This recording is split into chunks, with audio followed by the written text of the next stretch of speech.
silakan bisa duduk. Oke, apakah ada yang bisa saya bantu, Bu? Jadi gini Bu, saya tuh bingung untuk menghitung berapa pajak yang harus saya bayarkan selama tahun 2024 ini. Oke, bisa kita bantu ya. Apakah Ibu sudah membawa data pengeluaran Ibu untuk tahun ini? Oh ini ada Bu, kebetulan ini ada. Saya lihat lebih dahulu.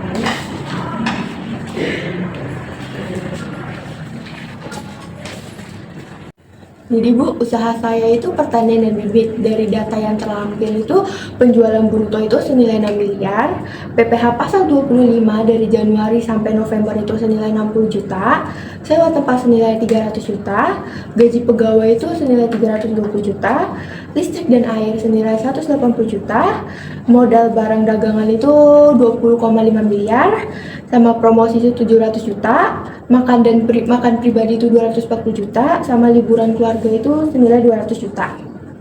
Saya tuh pernah dengar istilah norma, beban deductible sama non deductible. Itu kira-kira apa sih, Bu? Oke, jadi biaya deductible itu adalah pengeluaran usaha yang boleh dikurangkan dari penghasilan bruto. Nah, itu nanti untuk menghitung penghasilan kena pajak Ibu, seperti sewa tempat, kemudian ada gaji pegawai, biaya listrik dan air, kemudian biaya barang dagang dan juga biaya promosi. Kalau yang tidak dikurangkan itu apa? Biaya non deductible itu adalah biaya yang bersifat pribadi. Jadi itu tidak mempengaruhi usaha Ibu, seperti biaya makan dan juga biaya liburan. Sekarang bisa kita mulai untuk menghitung pajak terutang Ibu ya. Nah, jadi pendapatan bruto Ibu itu kan 6 miliar. Nah, kemudian ada biaya-biaya deductible Ibu itu tadi sewa tempat sebesar 300 juta, kemudian gaji pegawai sebesar 320 juta, biaya listrik air sebesar 180 juta, biaya barang dagangan sebesar 2,5 miliar, dan biaya promosi sebesar 700 juta. Nah, kemudian kita tambahkan semua biaya deductible ini.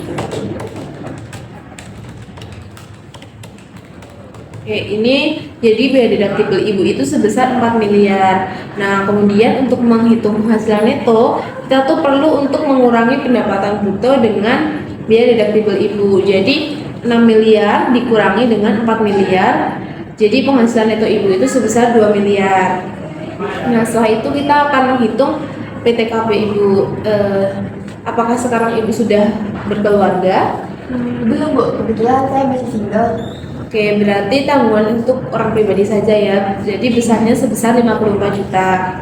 Nah, jadi kemudian kita kurangkan penghasilan neto tadi itu sebesar 2 miliar dikurangkan dengan PTKP Ibu sebesar 54 juta. Kemudian ketemu dengan PKP-nya sebesar 1 miliar 946 juta rupiah. Karena penghasilan kena pajak Ibu itu sudah ketemu, kemudian kita akan menghitung pajak penghasilan Ibu. Jadi tarif yang pertama itu adalah 5%. Yang 5% itu dikali dengan 60 juta, ketemu 3 juta. Nah, kemudian tarif yang kedua itu adalah 15%. Yang tarif dari 15% ini adalah 250 juta. Nah, karena tadi itu sudah digunakan sebesar 60 juta, berarti 250 juta ini akan dikurangkan dengan 60 juta, berarti 190 juta ya Ibu.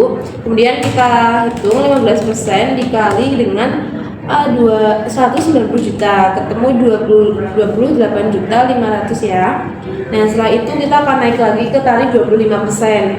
Jadi tarif 25% ini adalah sebesar 500 juta. Nah, karena tadi sudah digunakan sebesar 190 juta dengan 60 juta itu, jadi kan ada 250 juta yang sudah terpakai, kita kurangkan dengan 500 juta tersebut.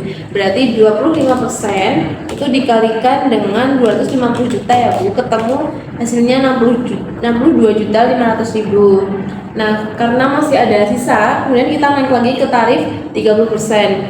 Nah, karena tadi sudah digunakan itu, kita hitung dulu sisanya itu adalah 1 miliar 446 juta. Nah, kemudian kita kalikan 30% dikalikan dengan 1 miliar 446 juta, ketemu 433 juta 800 ribu. Nah, kemudian kita jumlahkan PPh yang dari tarif 5% tadi sampai 30% tadi, kita jumlahkan.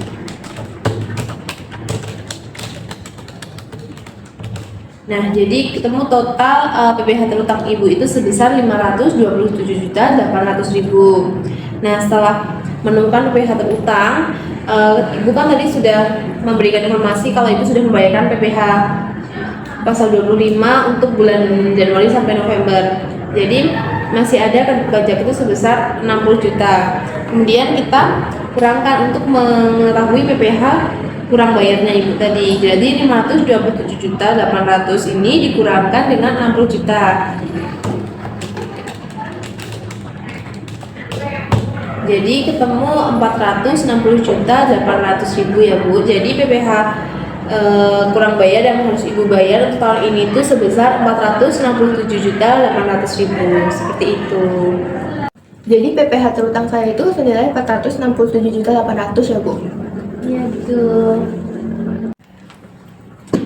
Terima kasih ya Bu atas bantuannya. Sekarang saya mulai paham apa itu beban deductible dan non-deductible. Saya juga mulai paham gimana caranya menghitung PPh terutang.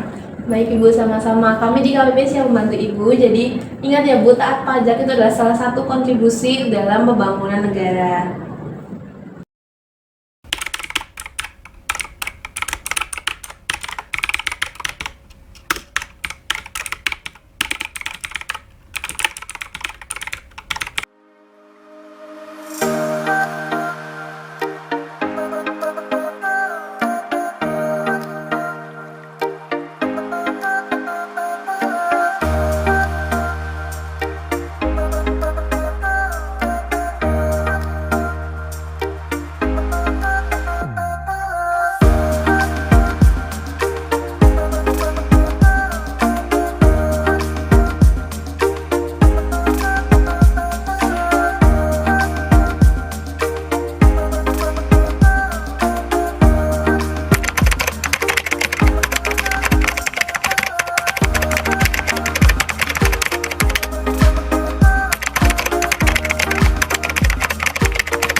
Wah, lumayan banget nih omset bulan ini sampai 2 juta.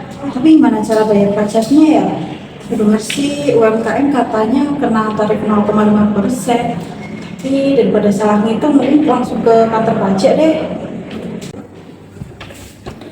Selamat pagi Bu, selamat datang di kantor KPP Pratama Magelang. Ada yang bisa saya bantu? Pagi Mbak, saya mau tanya-tanya soal pajak buat UMKM restoran saya. Kira-kira saya bisa nemuin siapa ya dan nanti prosesnya gimana? Oh, Ibu bisa langsung aja naik ke lantai 2, lalu ambil antrian, karena Ibu bisa tunggu sampai petugasnya manggil. Ketika itu nanti Ibu bisa langsung bertanya-tanya langsung kepada petugasnya. Terima kasih ya Mbak. Sama-sama Bu. Selamat pagi Ibu, ada yang bisa saya bantu? Silahkan duduk.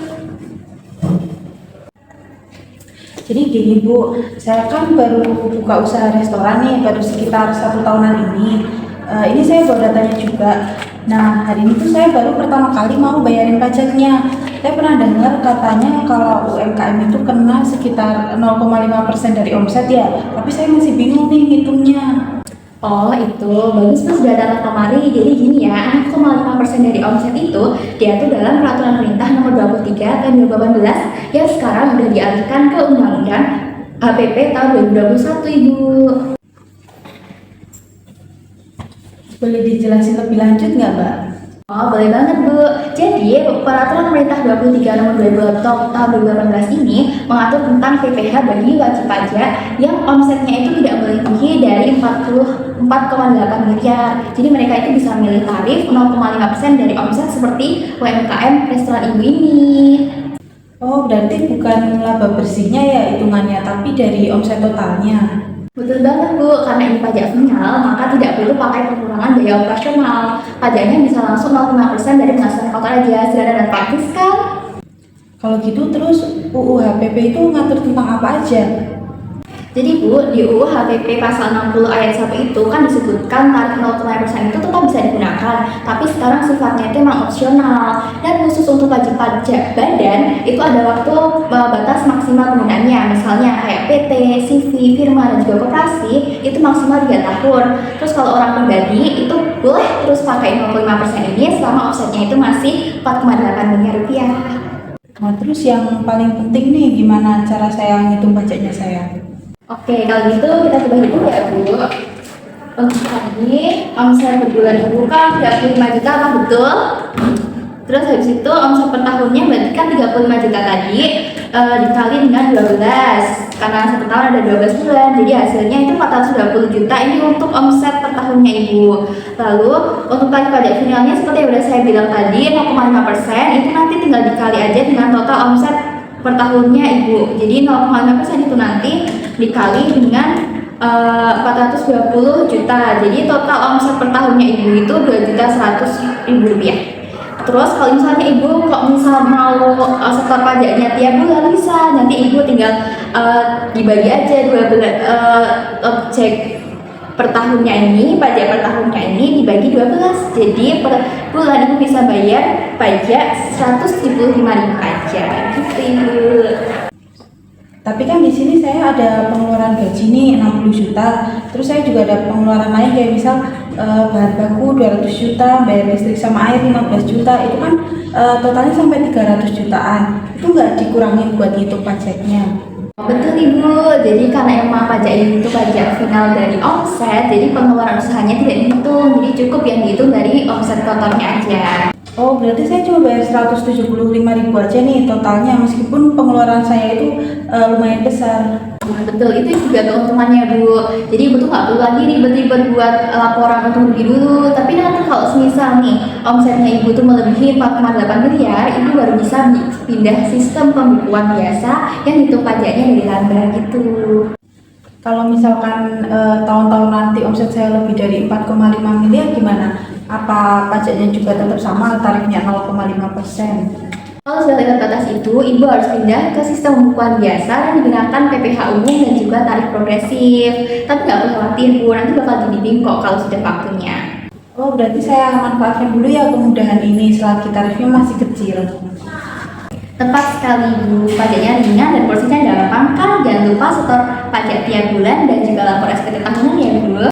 Makasih ya Bu, ternyata gampang banget nih cara bayar pajak UMKM ya. Jadi kita disiplin buat catat omset sama setor tepat waktu.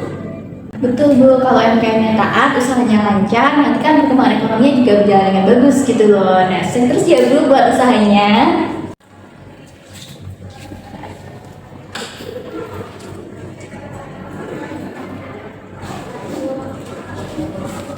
Terima kasih Bu atas kunjungannya. Dulu kedatangannya lagi ya.